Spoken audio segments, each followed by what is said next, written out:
بسم الله الرحمن الرحيم ياسين والقرآن الحكيم إنك لمن المرسلين على صراط مستقيم تنزيل العزيز الرحيم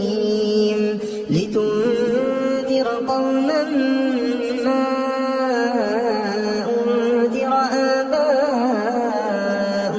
فهم غافلون لقد حق القول على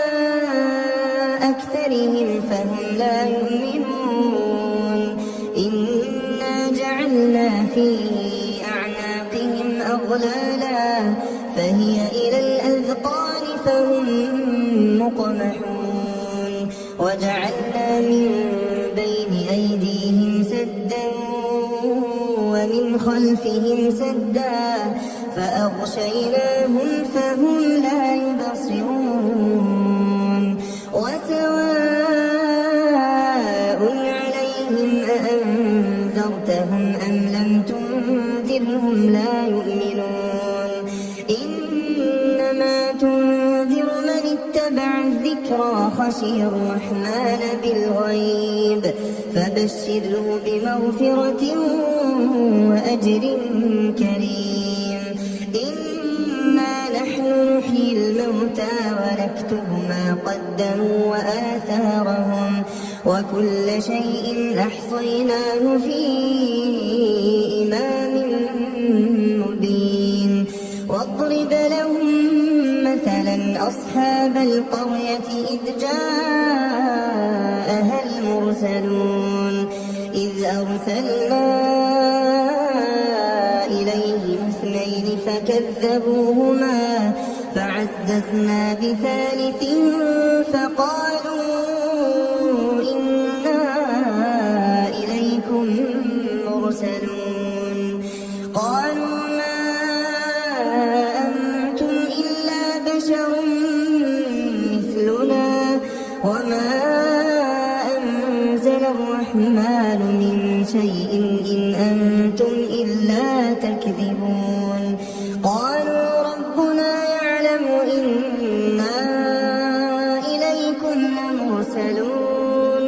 وما علينا إلا البلاغ المبين قالوا إنا تطيرنا بكم لئن لم تنتهوا لنرجمنكم وليمسنكم منا عذاب أليم قالوا طائركم معكم أئن ذكرتم بل أنتم قوم مسرفون وجاء من أقصى المدينة رجل يسعى قال يا قوم اتبعوا المرسلين اتبعوا من لا يسألكم أجرا وهم مهتدون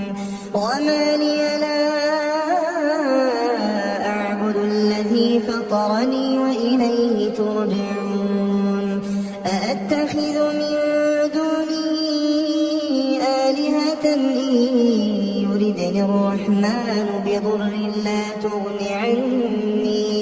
لا تغني عني شفاعتهم شيئا ولا ينقذون إني إذا لفي ضلال مبين إني آمنت بربكم فاسمعون قيل ادخل الجنة قال يا ليت قومي يعلمون بما غفر لي ربي وجعلني من المكرمين وما أنزلنا على قومه من بعده من جند من السماء وما كنا منزلين إن كانت إلا صيحة واحدة فإذا هم خامدون خامدون يا حسرة على العباد ما يأتيهم من رسول إلا كانوا به يستهزئون ألم يروا كم أهلكنا قبلهم من القرون أنهم إليهم لا يرجعون وإن كل لما جميع لدينا محضرون وآية لهم الأرض الميتة أحييناها وأخرجنا منها حبا فمنه يأكلون وجعلنا فيها جنات من نخيل وأعناب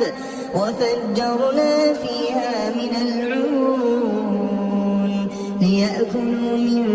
ثمره وما عملته أيديهم أفلا يشكرون سبحان الذي خلق الأزواج كلها مما تنبت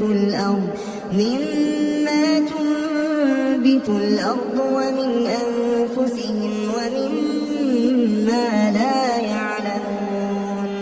وآية لهم الليل نسلخ منه النهار فإذا هم مظلمون والشمس تجري لمستقر لها ذلك تقدير العزيز العليم والقمر قدرناه منازل حتى عاد كالعرجون القديم لا الشمس ينبغي لها أن تدرك القمر ولا الليل سابق النهار وكل في فلك يسبحون وآية لهم أنا حملنا ذريتهم في الفلك المشحون وخلقنا لهم من مثله ما يركبون وإن نشأ نغرقهم فلا صريخ لهم ولا هم ينقذون إلا رحمة منا ومتاعا إلى حين وإذا قيل لهم اتقوا ما بين أيديكم وما خلفكم لعلكم ترحمون وما تأتيهم من آية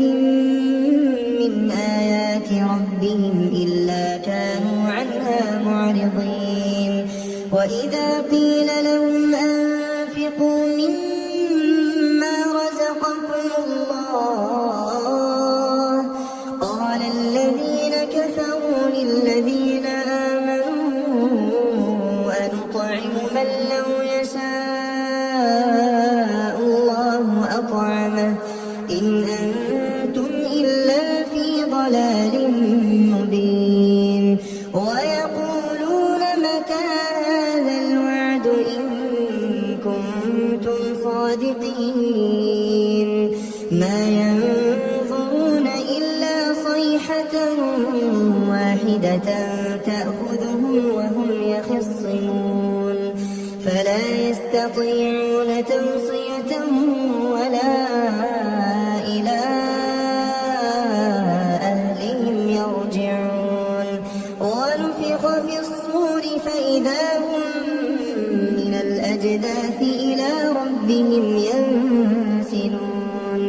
قالوا يا ويلنا من بعثنا من مرقدنا هذا ما وعد الرحمن وصدق المرسلون إن كانت إلا صيحة واحدة فإذا هم جميع لدينا محضرون فاليوم لا تظلم نفس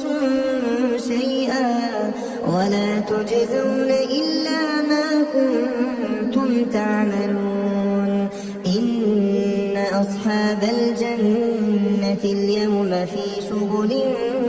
فاكهون هم وأزواجهم في ظلال على الأرائك الأرائك متكئون لهم فيها فاكهة ولهم ما يدعون سلام قولا من رب رحيم وامتازوا اليوم أيها المجرمون ألم أعهد إليكم يا بني آدم ألا تعبدوا الشيطان إنه لكم عدو مبين وأن اعبدوني هذا صراط مستقيم ولقد أضل منكم جبلا كثيرا أفلم تكونوا تعقلون هذه جهنم التي كنتم توعدون اصلوها اليوم بما كنتم تكفرون اليوم نختم على أفواههم وتكلمنا أيديهم وتشهد أرجلهم بما كانوا يكسبون ولو نشاء لطمسنا على أعينهم فاستبقوا الصراط فأنى يبصرون ولو نشاء لمسخناهم على مكانتهم فما استطاعوا مضيا ولا يرجعون ومن نعمره ننكسه في الخلق أفلا يعقلون وما علمناه الشعر وما ينبغي له إن هو إلا ذكر وقرآن مبين لينذر من كان حيا ويحق القول على الكافرين أولم يروا أنا خلقنا لهم مما عملت أيدينا أنعاما فهم لها مالكون وذللناها لهم فمنها ركوبهم ومنها يأكلون ولهم فيها منافع ومشارب أفلا يشكرون واتخذوا من دون الله آلهة لعلهم ينصرون لا يستطيعون نصرهم وهم لهم جند محضرون فلا يحزنك قولهم إنا نعلم ما يسرون وما يعلنون أولم ير الإنسان أنا خلقناه من نطفة فإذا هو خصيم مبين وضرب لنا مثلا ونسي خلقه قال من يحيي العظام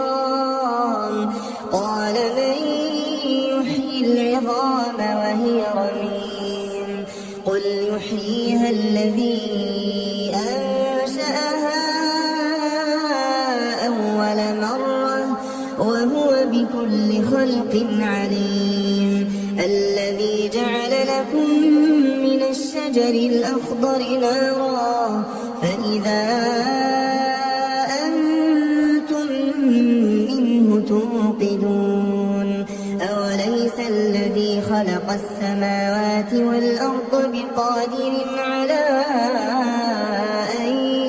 يخلق مثلهم بلى وهو الخلاق العليم إنما أمره إذا أراد شيئا أن يقول له كن فيكون فسبحان الذي بيده ملكوت كل شيء وإليه ترجعون بسم الله الرحمن الرحيم الرحمن علم القرآن خلق الإنسان علمه البيان الشمس والقمر بحسبان والنجم والشجر يسجدان والسماء رفعها ووضع الميزان ألا تطغوا في الميزان وأقيموا الوزن بالقسط ولا تخسروا الميزان والأرض وضعها للأنام فيها فاكهة والنخل ذات الأكمام والحب ذو العصف والريحان فبأي آلاء ربكما تكذبان خلق الإنسان من صلصال كالفخار وخلق الجان من مارج من نار فبأي آلاء ربكما تكذبان رب المشرقين ورب المغربين فبأي آلاء ربكما تكذبان مرج البحرين يلتقيان بينهما برزخ لا يبغيان فبأي آلاء ربكما تكذبان يخرج منهما اللؤلؤ والمرجان فبأي آلاء ربكما تكذبان وله الجوار المنشآت في البحر كالأعلام فبأي آلاء ربكما تكذبان كل من عليها فان ويبقى وجه ربك ذو الجلال والإكرام فبأي آلاء ربكما تكذبان يسأله من في السماوات والأرض كل يوم هو في شأن فبأي آلاء ربكما تكذبان سنفرغ لكم أيها الثقلان فبأي آلاء ربكما تكذبان يا معشر الجن والإنس إن استطعتم أن تنفذوا من أقطار السماوات والأرض فانفذوا لا تنفذون إلا بسلطان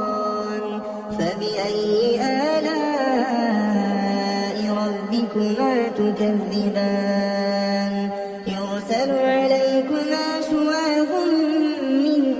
نار ونحاس فلا تنتصران فبأي آلاء ربكما تكذبان فإذا انشقت السماء فكانت وردة كالدهان فبأي آلاء ربكما تكذبان فيومئذ لا يسأل عن ذنبه إنس ولا جان فبأي آلاء ربكما تكذبان يعرف المجرمون بسيماهم فيؤخذ بالنواصي والأقدام فبأي آلاء ربكما تكذبان هذه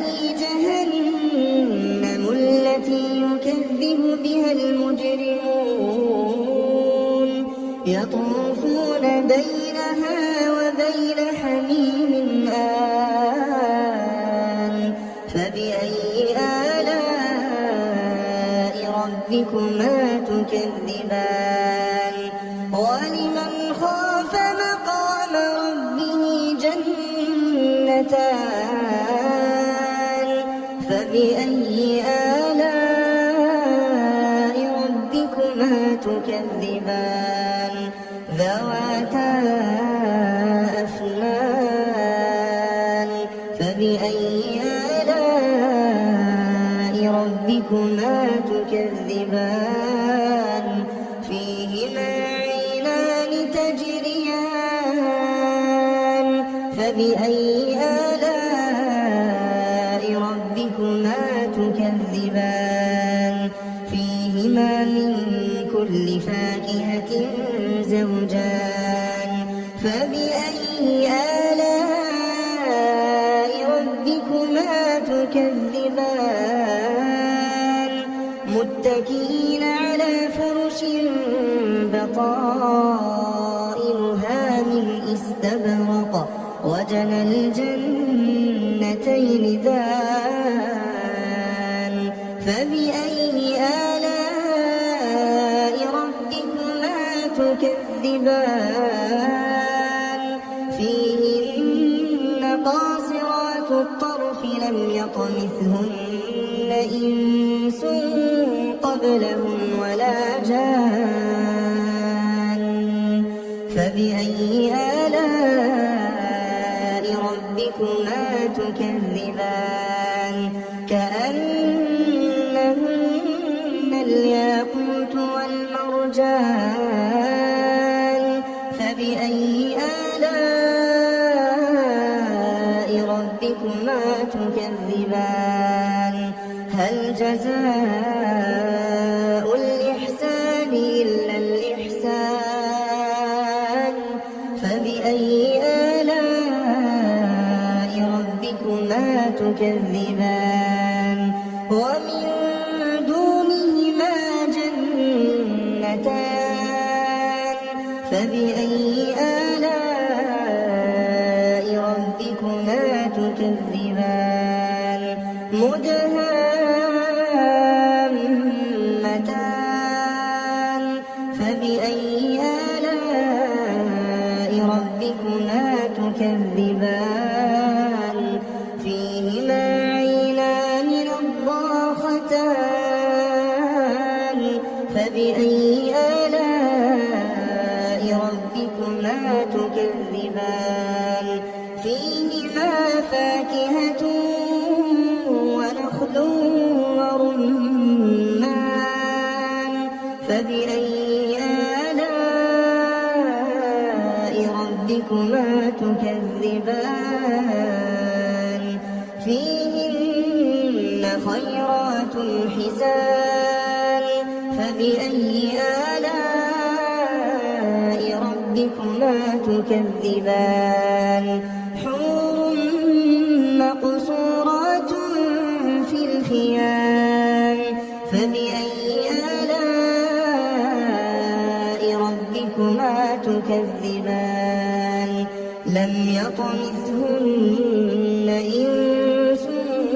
قبلهم ولا جان فبأي آلاء ربكما تكذبان متكئين على رفرف خضر وعبقري حسان فبأي آلاء ربكما تكذبان تبارك اسم ربك ذي الجلال والإكرام بسم الله الرحمن الرحيم إذا وقعت الواقعة ليس لوقعتها كاذبة خافضة رافعة إذا رجت الأرض رجا وبست الجبال بسا فكانت هباء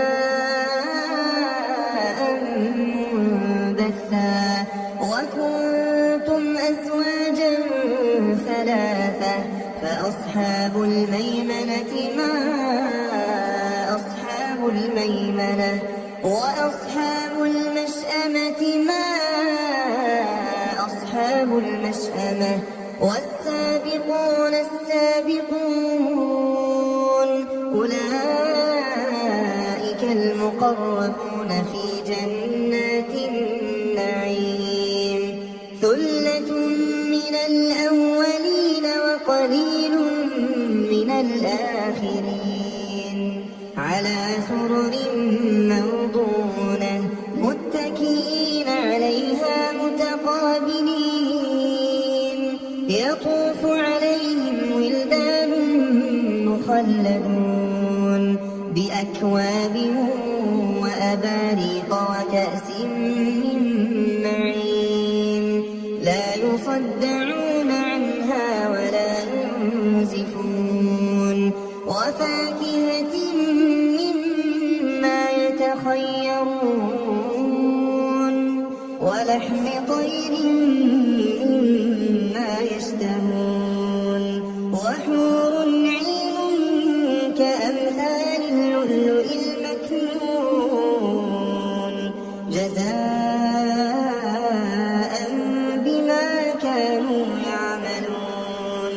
لا يسمعون فيها لغوا ولا تأثيما إلا قيلا سلاما سلاما وأصحاب اليمين ما أصحاب اليمين في سدر مخضود وطلح منضود وظل ممدود وماء مسكوب وفاكهة كثيرة لا مقطوعة ولا ممنوعة وفرش مرفوعة إنا أنشأناهن إنشاء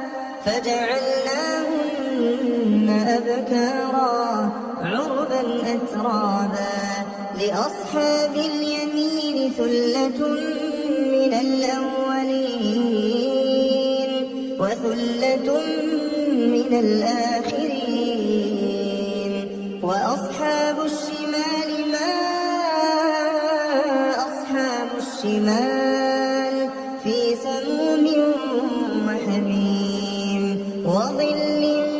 من يحموم لا بارد ولا كريم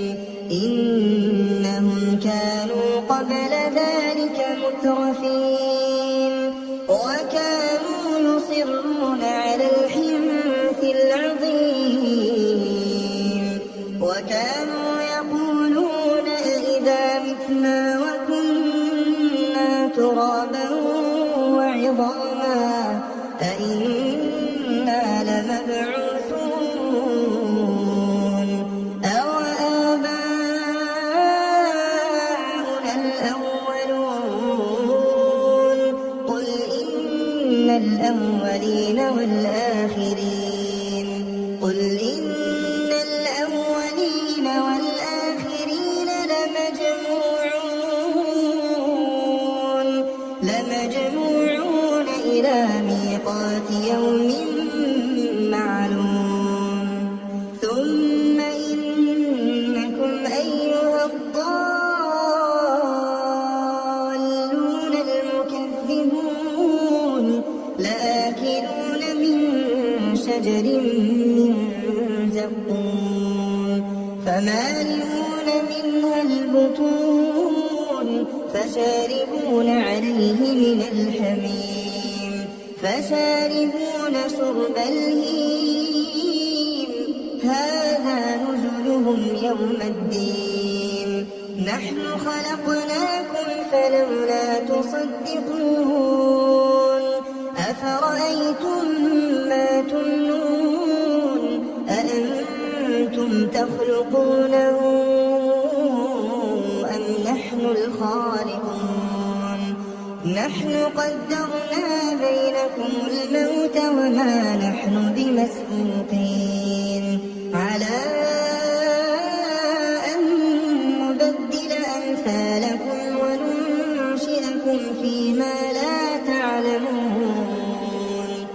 ولقد علمتم النشأة الأولى فلولا تذكرون أفرأيتم ما تحرثون أأنتم تزرعونه أم نحن الزارعون لو نشاء لجعلناه حطاما فظلتم تفكهون إنا لمغرمون بل نحن محرومون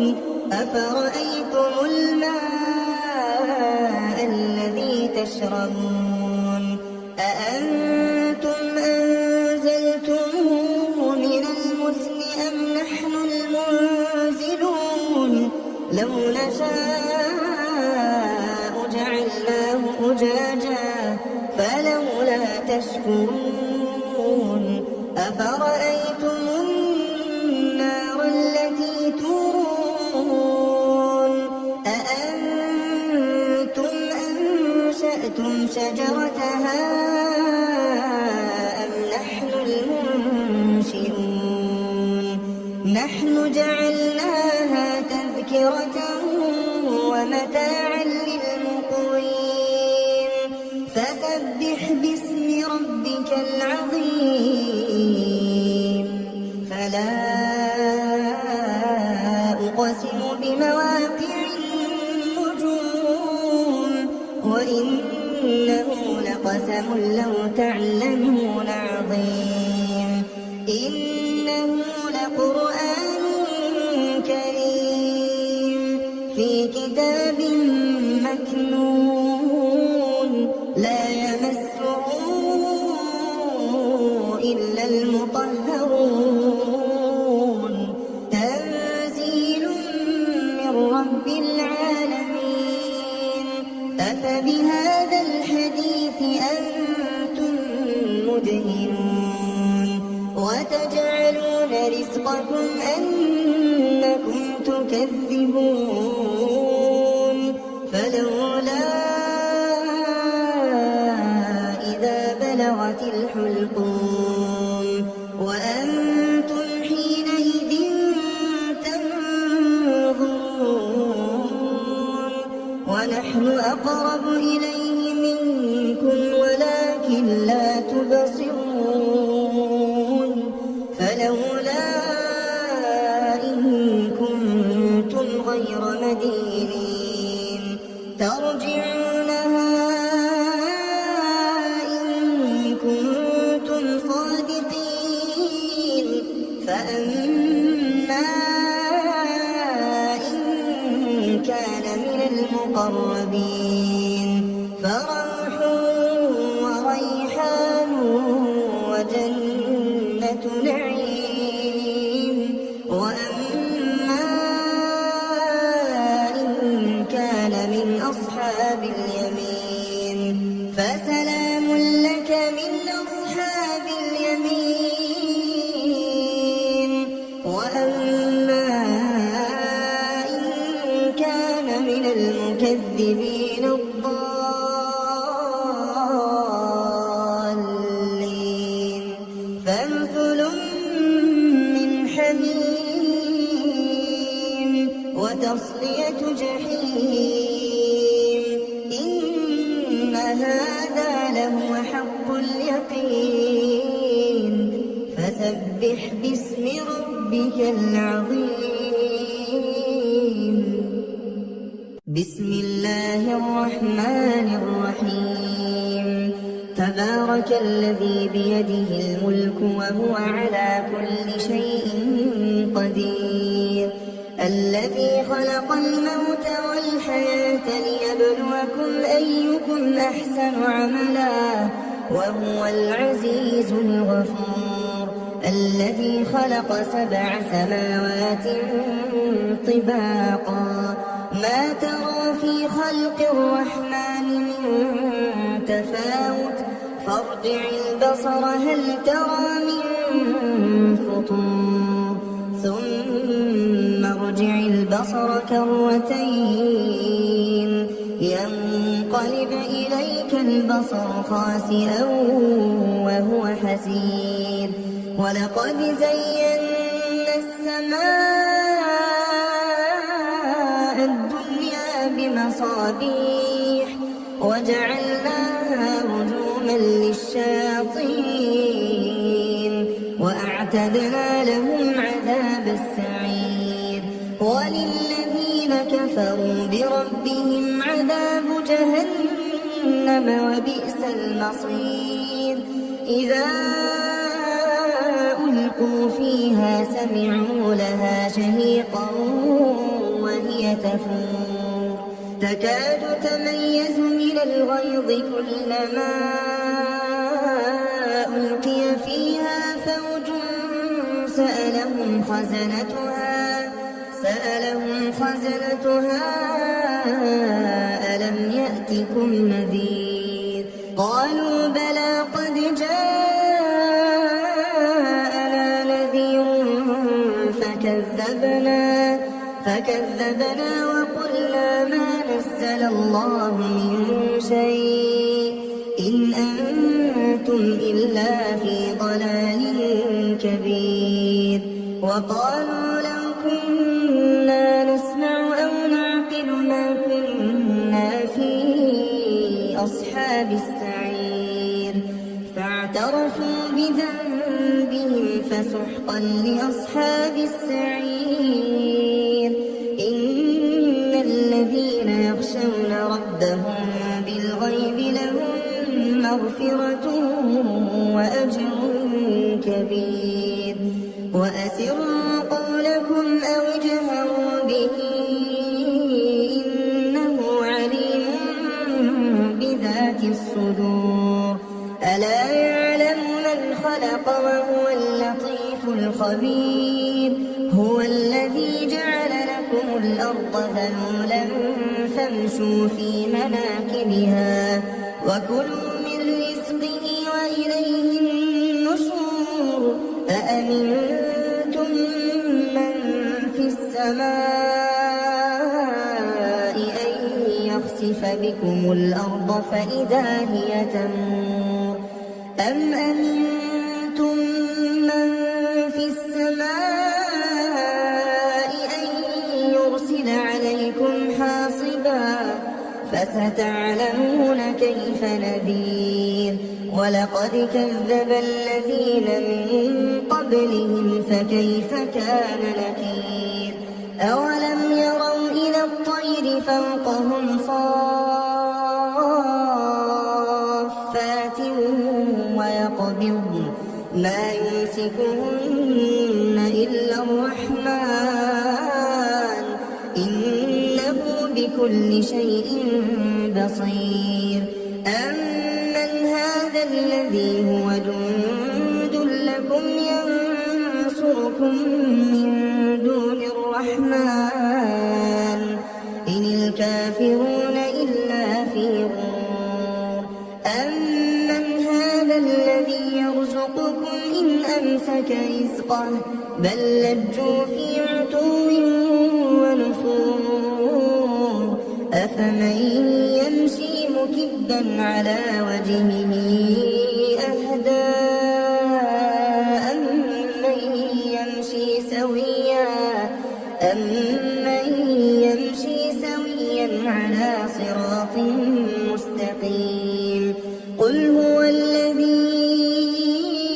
أنشأكم وجعل لكم السمع والأبصار والأفئدة قليلا